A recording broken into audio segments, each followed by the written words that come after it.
հետևորդի խնդրանքով այսօր պետք է պատմեմ աուտոիմուն հիվանդությունների փսիխոսոմատիկայի մասին։ Նախ եկեք տեսնենք ինչ են աուտոիմուն հիվանդությունները։ Դա այն է, երբ մարդու իմունիտետը, ընդհանրապես մարդու իմունիտետը ոնց է ստեղծված, նա պաշտպանում է օրգանիզմը վնասակար, վտանգավոր, ասենք բջիջներից կամ միկրոէլեմենտներից։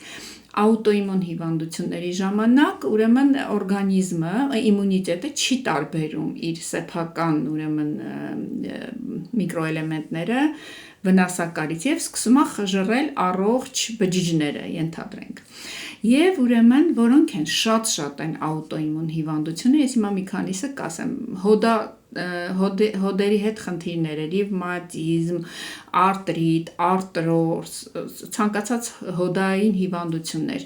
վիտիլիգո, պսորիազ, գայլախտ, բազմակի սկլերոզ եւ այլն։ Հիմա ինչի է լինում սա։ Ուրեմն նայեք, ես ասացի, որ իմունիտետը սկսում է խժռել առողջ բջիջները, նույն ձև էլ մարդն է, հիվանդ մարդն է, ուրեմն ինքը իրան է խժռում, անընդհատ ինքը մտածում է, արդյոք ճիշտ վարվեցի, սխալ վարվեցի,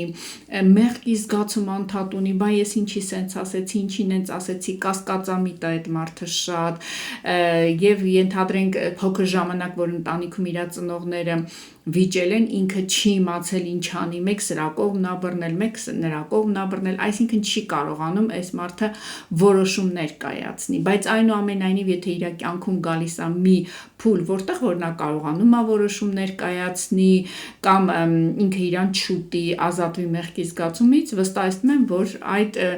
պրոբլեմները վերանում են, բայց հենց նորից այդ մարդը սկսում է ունենալ մեղքի զգացում, նորից առաջանում է, լինում է, չէ՞, իմիստ ասենք աուտոիմուն հիվանդությունը միառժամանակ ունեն մեծ խնդիր, հետո անցնում է, ենթադրենք հոդացավերի ժամանակ, արտրոզի ժամանակ, ուրեմն ինչ եմ խորհուրդ տալի հարգելիներս, մի կերեք ինքներդ ձեզ, մի կասկածեք ձեր ուժերի վրա,